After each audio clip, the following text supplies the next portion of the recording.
Hey, welcome back, it's Cold Stare. In this video, I'm going to show you everything you need to know about completing the Windwalker Monk Mage Tower Challenge. Here's a look at the transmog set you earn for completing the challenge Feltotem's Fall, Zhuen's Battle Gear. So this is a recolor of the Mythic Monk set from the raid Tomb of Sargeras. And if you're not familiar with how to get to the Mage Tower, it just begins with going to the Legion version of Dalaran. You can use the Dalaran Hearthstone to get there quickly. You can go into your portal hall and take the Azuna portal, which will put you right by Dalaran. And then you're just going to fly over to Deliverance Point on the Broken Shore. Once there, you're going to find an NPC named War Counselor Victoria. And she's going to teleport you right into the instance. Doesn't matter what spec you are, she will always put you into the appropriate one. Here's a quick look at the consumables you should bring in for the encounter. And if you happen to be watching this video after the War Within, just use whatever is recommended to Windwalker monks at the time. And now we can get into the actual mechanics of the fight. To complete this challenge, we have to defeat Yormog and Tugar. Yormog, this big worm here, begins the fight with 9 stacks of Fel-hardened scales, so he's taken almost no damage. It's our job during this fight, when he goes underground and charges us, like you see here, we need to bait him into these rocks that are on the ground. See this? DBM will announce when you've successfully knocked off those scales. And we also need to keep an eye on Tugar throughout the entire fight, because he's going to occasionally cast this Fel Burst, which we need to use Spearhand Strike to interrupt, so I usually set him as my focus target. When Yormog's done charging us underground, he comes up and immediately starts casting Sonic Scream. Paralysis is the perfect spell to interrupt that.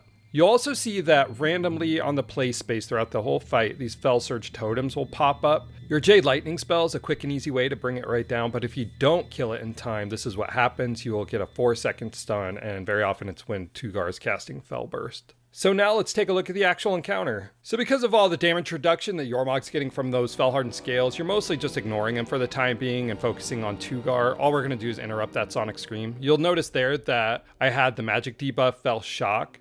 Diffuse Magic is a perfect way to get rid of that. We're going to use that on cooldown pretty much to get rid of that dot off of us. Once Yormog burrows underground, you'll see here that Tugar channels Earthquake, and that causes those rocks to fall on the ground that we're baiting Yormog into to get rid of those Fel-hardened scales. Now, these Bile Spitters occasionally will pop up. These are the ads that we have to bring down quickly, or they'll put a poison on us. If they get that poison dot on you, you need to make sure you detox it off very quickly, because the combination of that poison with the Fel Shock dot, you will see your health go down very quickly.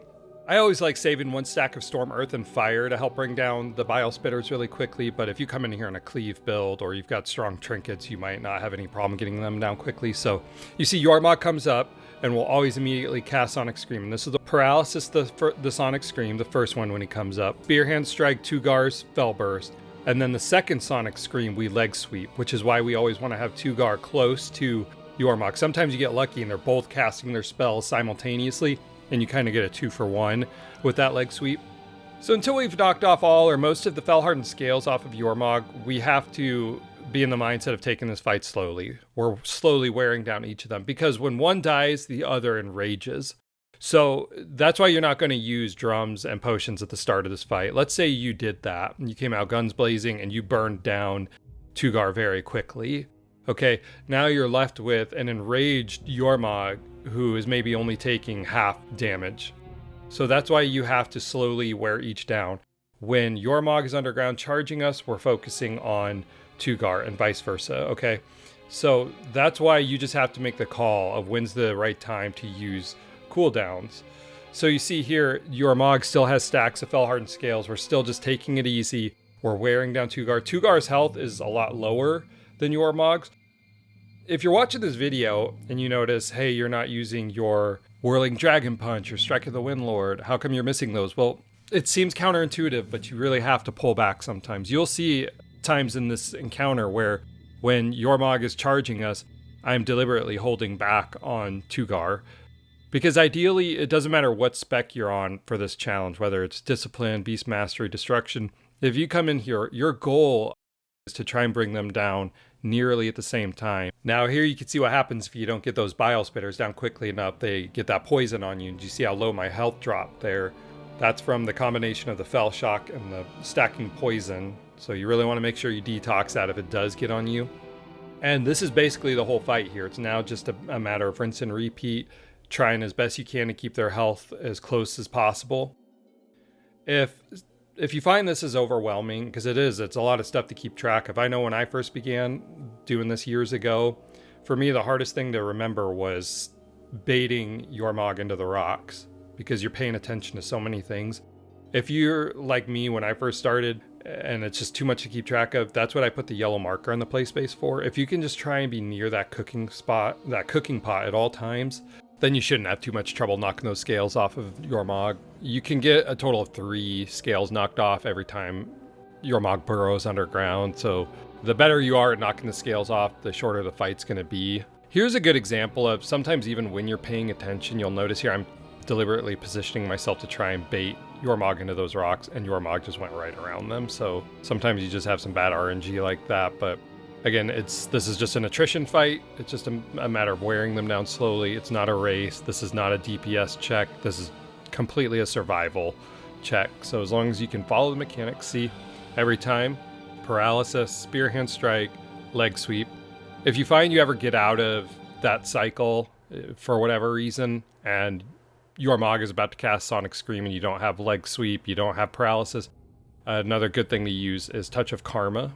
And if I haven't mentioned it, we of course also want to avoid the swirlies on the ground. Those rocks that come up out of the ground really hurt. So yeah, right here you're going to see the final scales are knocked off of Yormog. So now the next time he comes up, that's going to be our window to use everything.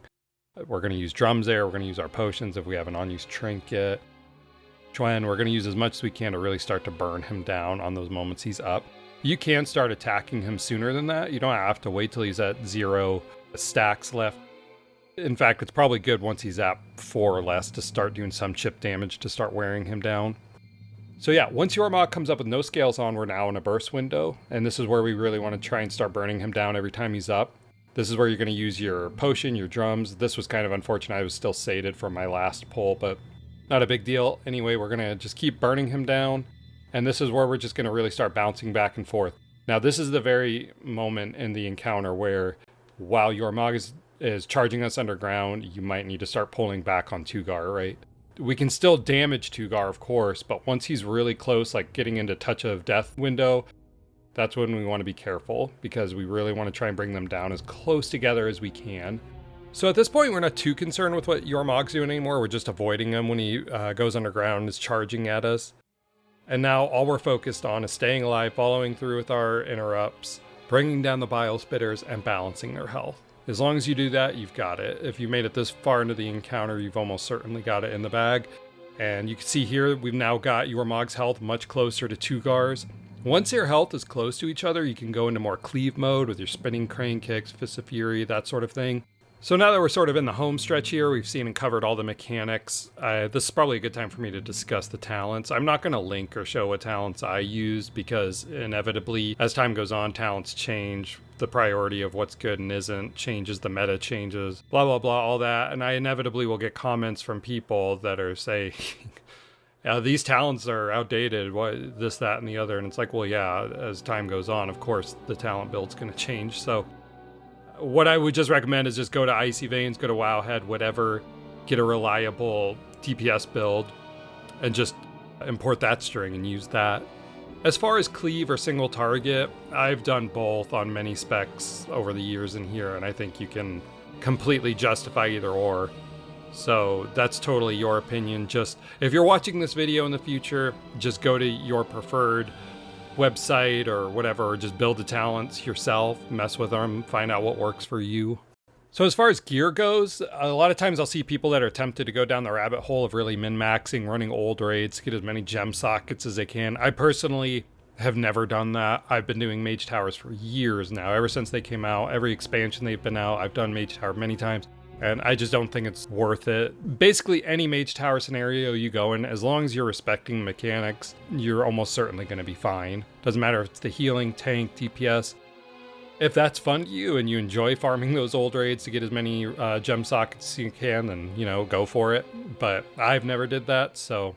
If you find you're having trouble bringing down these bile spitters quickly enough, there's a trinket from the old raid in Legion called the Emerald Nightmare, and the first boss in there drops a trinket called the Ravaged Seed Pod, and it's only on a 1-minute cooldown, so it's always available to bring down these bile spitters every time they're up, and it drops a desecrated circle on them that gives you leech and does really good AoE damage to them, so feel free to try that out if you're struggling. But anyway, yeah, we have finally reached the end of the encounter. Overall, it's a really fun fight. It might take you a few tries to get the hang of it, but just keep at it. Keep trying to get a little bit farther each pull and you'll eventually get it. But here it is, Yorma goes down and soon after Tugar. And you see that's exactly what we're aiming for there. They both died at almost the same time and we had no enrage to deal with. So that's the exact reason why we take it slow on Tugar through the whole fight and try and time it as best we can so that they both go down simultaneously to avoid that enrage. Here's a look at the damage breakdown if you want to check that out. Also, I'll show you the gear I had if you want to stick around and see that. Otherwise, thanks for watching all the way till the end of the video, and I will see you in Azeroth. Here's a look at the gear I had on. It is absolutely nothing special. I hit level 80, I pulled some gear out of my warband and went right into it. That wasn't meant to be a flex or anything, it was just simply meant to show you that you don't have to min-max or anything at all to complete this challenge, so just come in with the best gear you've got and you should be fine. Otherwise, I really appreciate you watching this, and if you have any questions or comments, please feel free to leave them in the box below, and I'll see you next time.